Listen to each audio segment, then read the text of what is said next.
छात्रों, मैं 10th का सिलेबस भेज रहा हूँ। इस सिलेबस में 4 तरह के प्रश्न पूछे जाते हैं। पहला खंड क से अपठित अवबोधनम, खंड ख से रचनात्मक कार्यम, खंड ग में अनुप्रयुक्त व्याकरण एवं खंड घ में पठित अवबोधनम। तो सिलेबस अपठित अवबोधनम में एक पदेन पूर्णवाक्येन और भाषी कार्यम, और खंड ख पर हम लोग चर्चा करेंगे रचनात्मकम कार्यम। यह 15 पूछे जाते हैं। इसका पहला प्रश्न होगा संकेताधारितम औपचारिकम अथवा अनौपचारिकम पत्र लेखनम। यह 5 अंक का है। इसमें प्रश्न संख्या 2 चित्राधारितम वर्णनम अथवा अनुच्छेद लेखनम। दोनों में से किसी एक को करना होता है। यह 5 अंक का होगा। हिंदी भाषा में अथवा आंग्ल भाषा में दिया हुआ रहेगा, उसको संस्कृत में अनुवाद करने के लिए होता है। यह 5 अंक होता है। खंड ग यह 25 अंक का होता है। इसको हम अनुप्रयुक्त व्याकरण के नाम से जानते हैं, जो पुस्तक के आधार पर, पाठ्यक्रम के आधार पर व्याकरण से प्रश्न पूछे जाते हैं। यह संधि कार्य, यह 4 अंक का होगा। समास से 4 अंक के प्रश्न पूछे जाते हैं। समास में हमें तत्पुरुष, बहुव्रीहि, अव्ययी भाव एवं द्वंद्व। उसके बाद प्रत्यय से प्रश्न पूछे जाते हैं। तद्धित और स्त्री प्रत्यय। प्रत्यय से 4 अंक के प्रश्न पूछे जाते हैं। तद्धित और स्त्री प्रत्यय। उसके बाद वाच्य परिवर्तन केवल लट लकार में दिया रहता है। उसको कर्म, कर्तृवाच्य, कर्मवाच्य। यह 3 अंक के प्रश्न पूछे जाते हैं। समय लेखन, उसके बाद अव्यय से प्रश्न पूछे जाते हैं, जो 3 अंक के होते हैं। अब खंड घ, जो पठितावबोधनम के नाम से जाना जाता है, यह 30 अंक का होता है।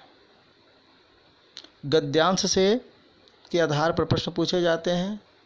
यह भी 3 तरह के प्रश्न होता है। एक पदेन, पूर्णवाक्येन और भाषी कार्य।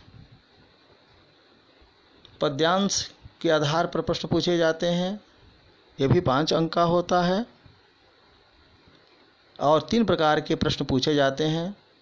एक पदेन, पूर्णवाक्येन एवं भाषी कार्य। वैसे ही नाट्यांश के आधार पर प्रश्न पूछे जाते हैं। वो भी 5 अंक का होता है। प्रश्न का प्रकार एक पदेन, पूर्णवाक्येन और भाषी कार्य। अब अगला प्रश्न होता है रेखांकित पद को के आधार मानकर उससे प्रश्न निर्माण किया जाता है। यह 4 अंक का होता है। अगला प्रश्न पूछा जाता है श्लोकान्वय। श्लोकों का अन्वय करना होता है अथवा श्लोक का भावार्थ लिखना होता है। यह भी 4 अंक का होता है। अगला प्रश्न घटनाक्रम के आधार पर प्रश्न पूछे जाते हैं, जो 4 अंक का होता है। और अंत में प्रश्न 7 होता है, जो पर्यायवाची अथवा विलोम पदों का मेलन अथवा सही शब्दों का प्रयोग होता है। यह 4 अंक के होते हैं। आप इस सिलेबस को, पाठ्यक्रम को क्लास क्लास वर्क की कॉपी में लिख लें और जब कक्षाएं चलेगी तो फिर पुनः उसको एक बार विस्तार से बतलाया जाएगा। धन्यवाद। केन एवं भाषिक कार्य। वैसे ही नाट्यांश के आधार पर प्रश्न पूछे जाते हैं, वो भी 5 अंक का होता है। प्रश्न का प्रकार एक पदेन, पूर्णवाक्येन और भाषिक कार्य।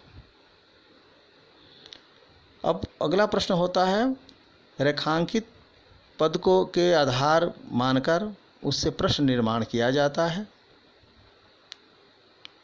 यह 4 अंक का होता है। अगला प्रश्न पूछा जाता है श्लोकान्वय, श्लोकों का अन्वय करना होता है अथवा श्लोक का भावार्थ लिखना होता है।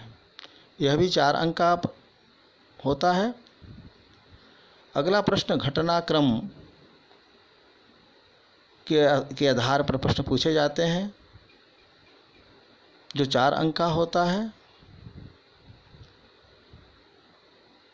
और अंत में प्रश्न 7 होता है, जो पर्यायवाची अथवा विलोम पदों का मेलन अथवा सही शब्दों का प्रयोग होता है। यह 4 अंक के होते हैं। आप इस सिलेबस को, पाठ्यक्रम को क्लास वर्क की कॉपी में लिख लें और जब कक्षाएं चलेगी तो फिर पुनः उसको एक बार विस्तार से बतलाया जाएगा। धन्यवाद।